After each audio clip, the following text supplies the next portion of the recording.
العالمين الصلاة والسلام على رسول سيدنا محمد وبارك وسلم وعلى آله وبارك وسلم تسليما كثيرا كثيرا.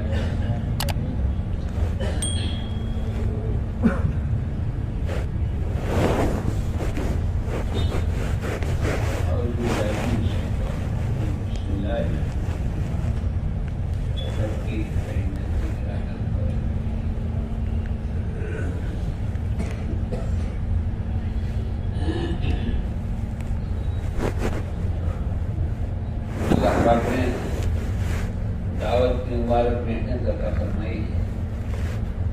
یہ نعمت عظمیٰ ہے. نعمت تو ہے لیکن نعمت عظمیٰ ہے. اتنی بڑی محنت. یہ تو بقول اللہ والے کے کہ تمہارے ہاتھوں میں انمول ہیرا رکھ دیا, ہاتھوں پر پٹی باندھی.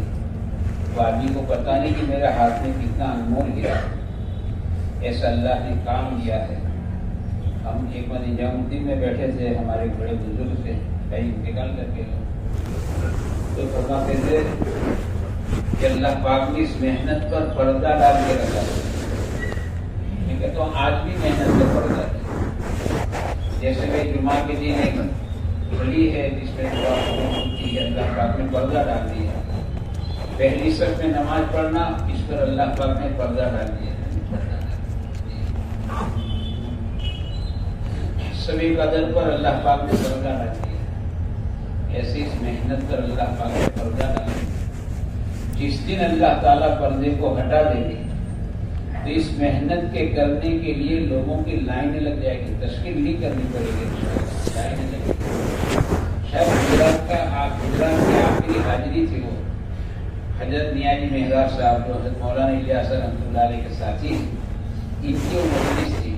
یہ مجلس سمجھو گجرات کی آخری مجلس تھی. اس مجلس میں بات کرتے کرتے میاں جی مہراب صاحب رحمۃ اللہ علیہ نے بات کا موڑ بدلا اور پھر کہا کہ محنت کر لو, محنت کر لو, قربانی دے دو. اب تو ایسا وقت آئے گا کہ تم محلے میں جا کے خالی اعلان کرو گے, اعلان کہ فلاں جگہ جماعت بھیجنی ہے, تیار لوگ انشاءاللہ مسجد میں آ جائیں گے.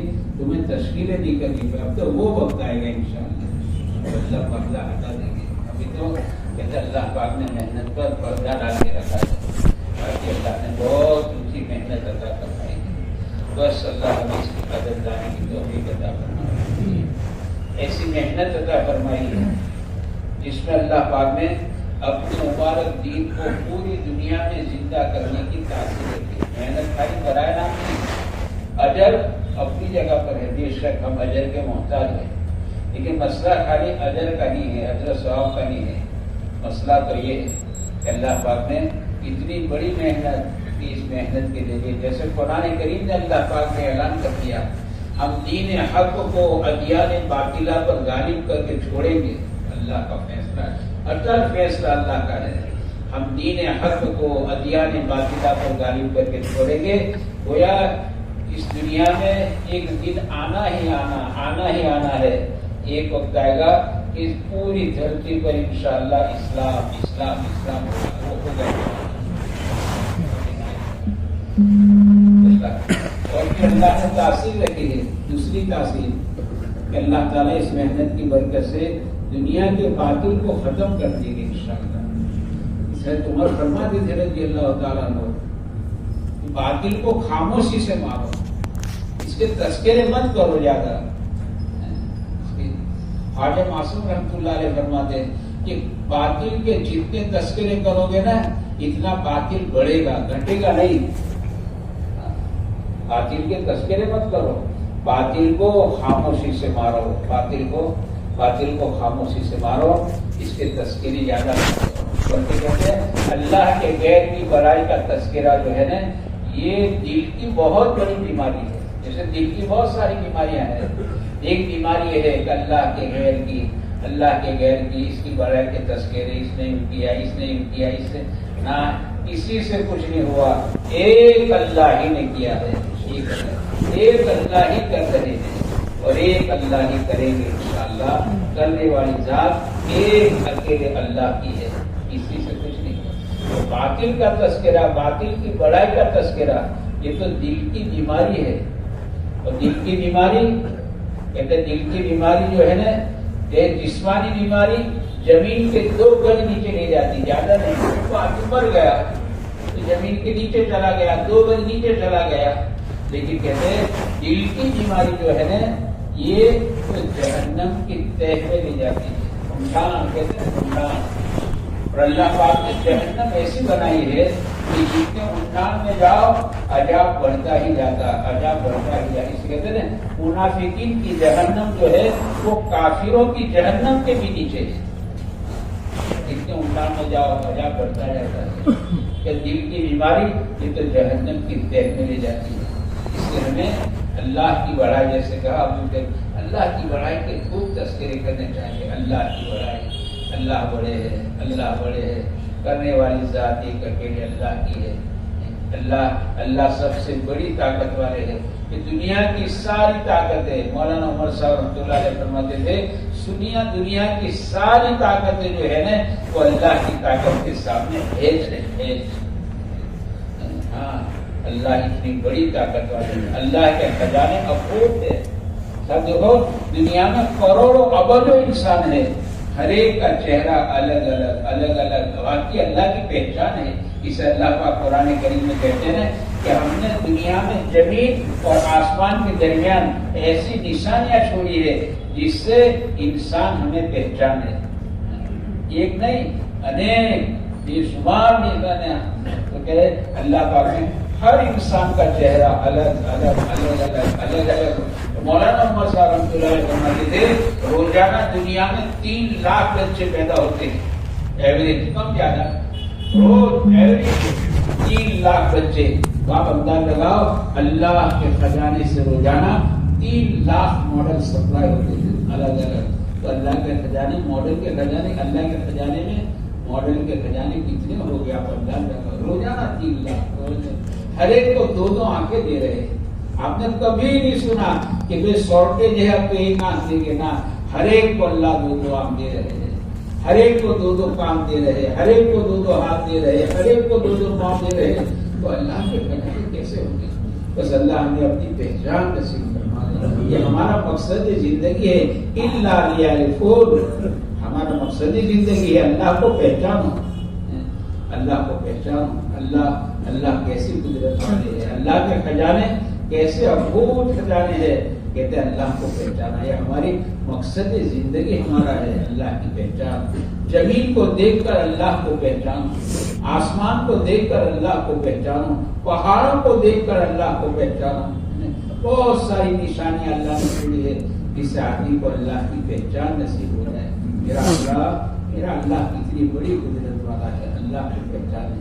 اس سے قرآن کریم نے فیصلہ سنا دیا کہ جو لوگ اللہ کو نہیں پہچانتے، بہت سارے بد نصیب دنیا میں ہے، کروڑوں ایک نہیں، کروڑوں انسان ہے جو اپنے پیدا کرنے والے مالک کو نہیں پہچانتے۔ وہ ہر ایک کو پہچانتے ہیں، وہ ہر ایک کو پہچانتے ہیں۔ وہ ریسرچ کرتے کرتے پیشاب پاخانوں کے کیڑوں کو تو پہچانتے ہیں، لیکن اپنے پیدا کر جس مالک کے آسمان کے تلے رہتے ہیں اور جس مالک کی زمین پر یہ بستے ہیں، جس مالک نے ان کو اپنے دست قدرت سے بنایا ہے، اس مالک کو نہیں پہچانتے۔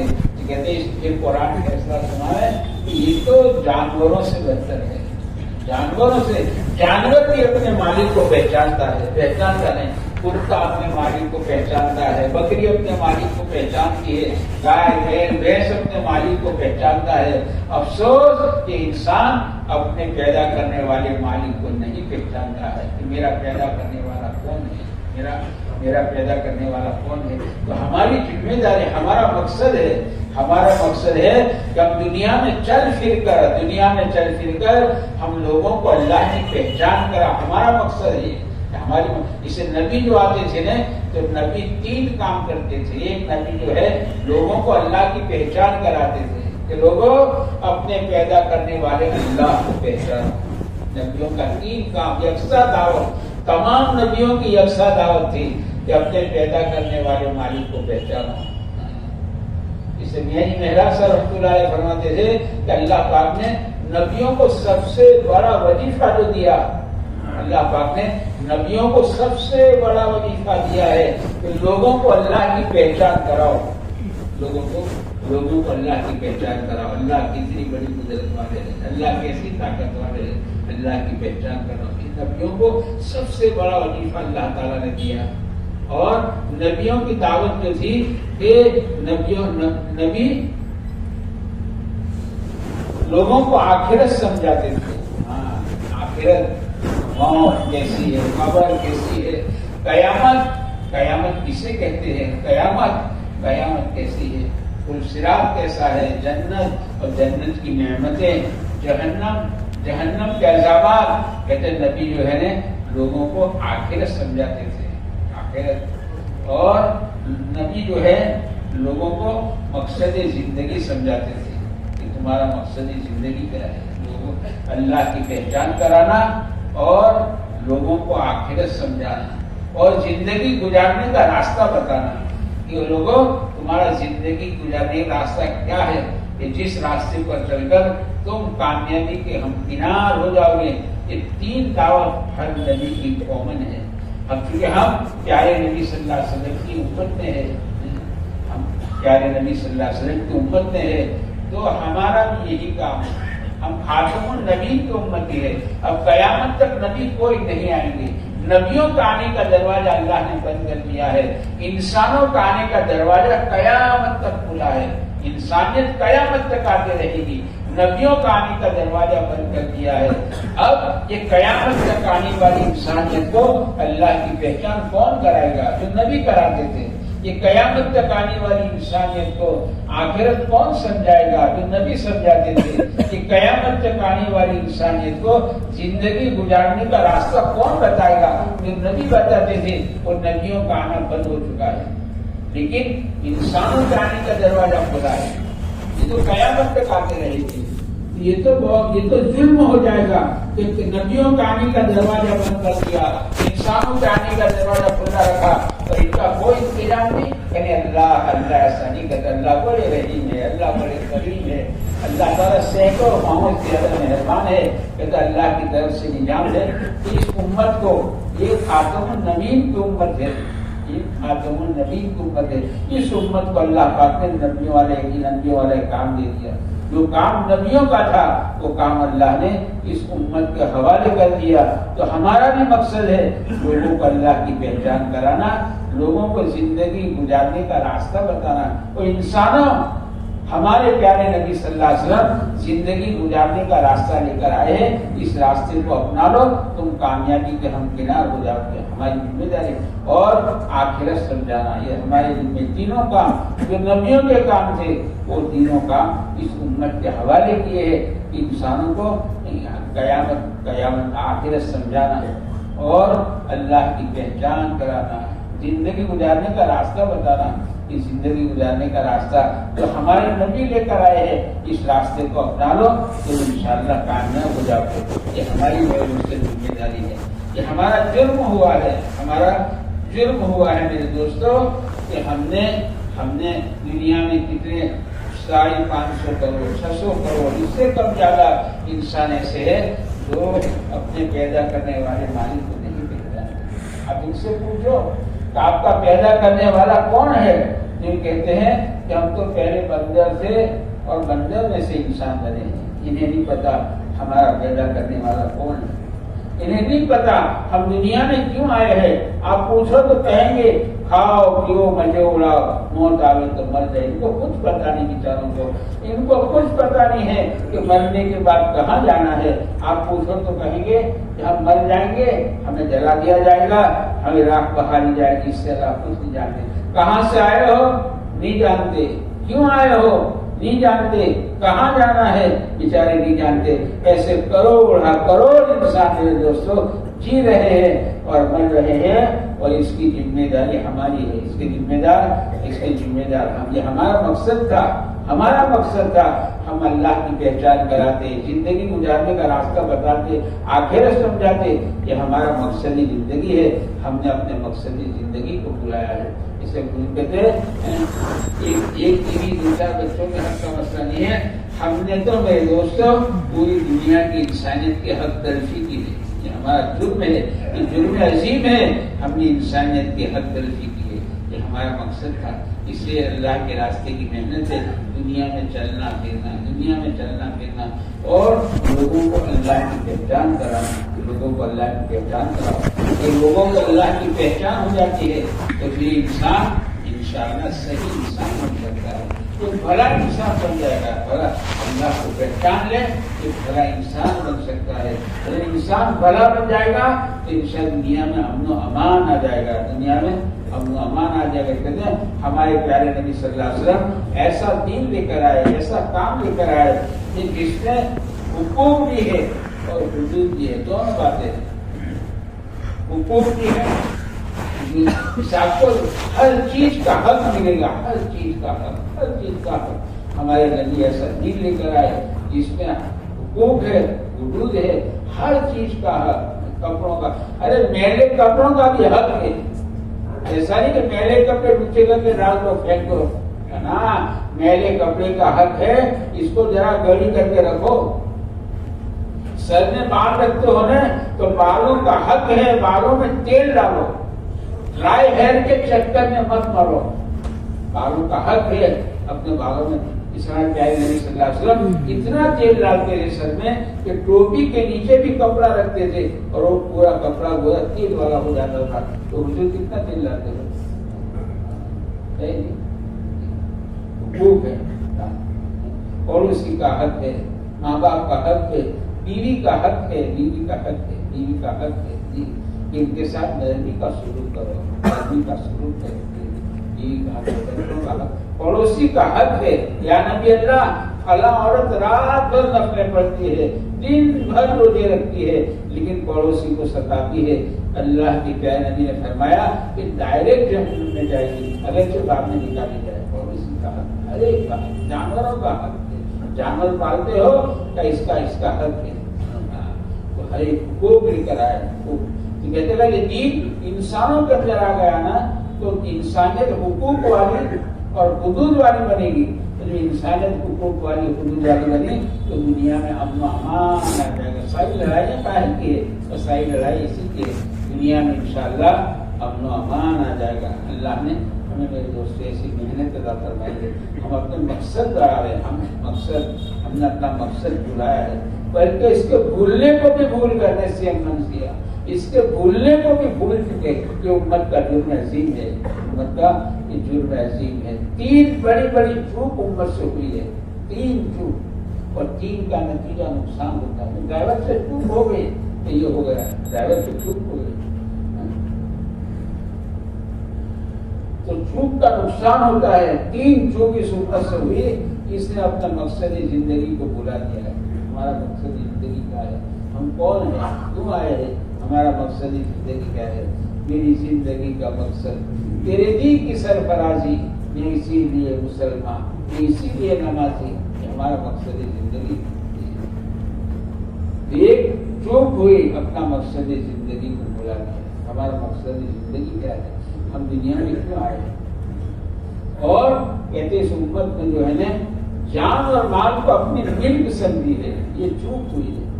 جان اور مال کو اپنی ملک سمجھی کہ جان بھی میرا ہے اور مال بھی میرا ہے، کہ جیسے چاہے ایسے لگاؤں، جیسے چاہے ویسے استعمال کروں، جان میرا ہے، مال میرا ہے، میں چاہے تو شادیوں میں لاکھوں روپے خرچ کروں، مجھے کون کہنے والا ہے؟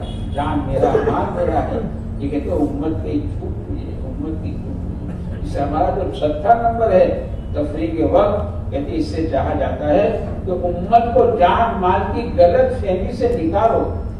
اس کی غلط فہمی ہے کہ جان کو اپنا سمجھا، مال کو اپنا سمجھا، تو ہمارا 6 نمبر کا خلاصہ ہے کہ امت کو جان اور مال کی غلط فہمی سے نکالو کہ جان اور مال اللہ کی ملک ہے، بطور امانت ہمارے پاس ہے، ہم اس کے مالک نہیں، ہم اس کے منیب ہیں، اور قیامت کے دن ہمیں جان اور مال کا اللہ کو حساب دینا ہے، جان اور مال کا اللہ کو حساب دینا ہے۔ اس جان اور مال کو اللہ کی مرضیات پر استعمال کرو۔ اس کے لیے مسلمان کا مال 4 جگہ لگے گا، 5ویں جگہ نہیں، 4 جگہ، یا کوئی دعوت کے تقاضوں پر لگے۔ مال اللہ نے اسی لیے رکھ دیا ہے کہ دعوت کے تقاضوں پر لگے۔ صحابہ کا مال سب سے زیادہ دعوت کے تقاضوں پر لگا، اتنا لگا کہ صحابہ کے گھروں میں کھا کے آئے۔ بعد صحابہ 100 مرتبہ فقیر ہو گئی، اتنا مال اللہ کے دین مان کر لگنے کی طاقت ہے، تو دعوت کے تقاضوں پر لگے، یا تو یہ عبادت پر لگے، زکات ہے، صدقہ ہے، حج ہے، عبادت پر لگے، یا تو یہ مال ہی کہتے ہیں یہ اخلاقیات پر لگے، اخلاقیات غریب، بیوہ، یتیم، بھوکا، پیاسا، بارش میں کسی کے مکان کا چھپرا ٹوٹا ہوا ہے اور پانی گھر میں جا رہا ہے، اس غریب کے پاس اپنے بچوں کو سلانے کے لیے جگہ نہیں ہے۔ وہ غریب یوں کہتا ہے میں بارش میں سیٹی پر میرے بچوں کو سلا کر ان کے ساتھ پوری رات گزارتا ہوں، پورے گھر میں پانی ہوتا ہے پورے۔ یہ اخلاقیات اس کو کہتے ہیں، اخلاقیات پر لگا، اخلاقیات پر لگا، بھوکوں پر، پیاسا پر۔ کسی کی بچی جوان ہو چکی ہے، اس کے ہاتھ پیلے کرنے پر لگاؤ۔ ایک غریب باپ کہتا ہے میری 6 بچیاں ہیں، 6، میں ان کو دیکھتا ہوں میری آنکھوں میں پانی آ جاتا ہے۔ کہتا تھا پانی نہیں، میری آنکھوں میں خون آ جاتا ہے، میرا کیا ہوگا، میں کیا کروں گا؟ اخلاقیات پر لگاؤ۔ مال اللہ نے اس لیے دیا ہے، اپنی خواہشات پر نہیں، اخلاقیات پر لگاؤ۔ مال اخلاقیات پر لگاؤ۔ اور پھر چوتھا بھی کہتے ہیں اپنی ضرورت پر لگے، اور ضرورت جو ہے نا وہ ضرورت پر سے ہے، ضرورت پر سے ہے، اور ضرورت کے معنی ہوتے ہیں جس کا پورا نہ ہونے سے نقصان ہو، اس کو ضرورت کہتے ہیں۔ اس پر مال لگے، ہمارا جاننا کی ترتیب بدل چکی ہے، اور یہ عمل بن کر اوپر جاتا ہے۔ عمل کسے کہتے ہیں؟ جان مال کے استعمال کا نام عمل ہے۔ یہ عمل اوپر جاتا ہے، پھر عمل اللہ کی ناراضگی کے فیصلے لے کر اترتا ہے، بلائیں اور مصیبتوں کے فیصلے لے کر اترتا ہے، عذاب کے فیصلے لے کر اترتا ہے۔ جان اور مال کا غلط استعمال، جان اور مال کا جان اور مال کا صحیح استعمال یہ اللہ کی ملک ہے، اس کو اللہ کی مرضیات پر لگانا چاہیے۔ یہ 6 نمبر کا مقصد ہے۔ امت کے چل پھر کرنے کا دوستوں اس کی ہمیں محنت کرے، یہ ہمارا مقصد ہے زندگی۔ اس سے ہماری گھر کی ملاقات اے نبیوں والی محنت ہے۔ گھر کی ملاقات کے معنی گھر جا کر اس کے میرے دوستوں تذکرے کرے، راہ خدا میں نکل کر ایک ایمان والے بھائی کو ملنا، اور ایک ایمان والے بھائی کو اللہ کی بڑائی بھی سمجھانا اور آخرت بھی سمجھانا، اور یہ ساری باتیں کے تذکرے کرے، تاکہ اللہ کرے امت کو اپنے مقصد پر آ جائے۔ دوستوں جس دن امت اپنے مقصد پر آ جائے گی نا، آپ یقین مانو اللہ تعالیٰ دنیا کے نظام کو انشاءاللہ پلٹا پھیرا دیں گے۔ امت اپنے مقصد زندگی پر آ گئی، بلکہ مولانا یوسف صاحب رحمۃ اللہ علیہ فرماتے تھے امت کا اکثریت طبقہ، 100% نہیں کہا، اکثریت طبقہ اگر نماز پر آ جاتا ہے تو اللہ تعالیٰ دنیا کے نظام کو پلٹا پھیرا دیں گے۔ دنیا کے نظام پر اکثر طبقہ نماز پر آ جائے، اس کی میرے بھائی اس سے محنت ہے، اس کی محنت، اس کے لیے اوقات کو فارغ کرنا، 4 مہینے گاڑی تھی اور ماہانہ تبلیغ اور مقامی کام، مسجد و جماعت، گھر کی ملاقات، عجیب محنت ہے، گھر کی ملاقات، اہم نبیوں والی محنت ہے، گھر جا کر اس کی محنت کرنا ہے، اور ہر مسلمان کو اس پر میرے دوستوں کھڑا کرنا ہے۔ اس کے لیے میں بتاؤ ارادے کرو، 4 مہینے کا ارادہ کون کرتے ہیں، 4 مہینے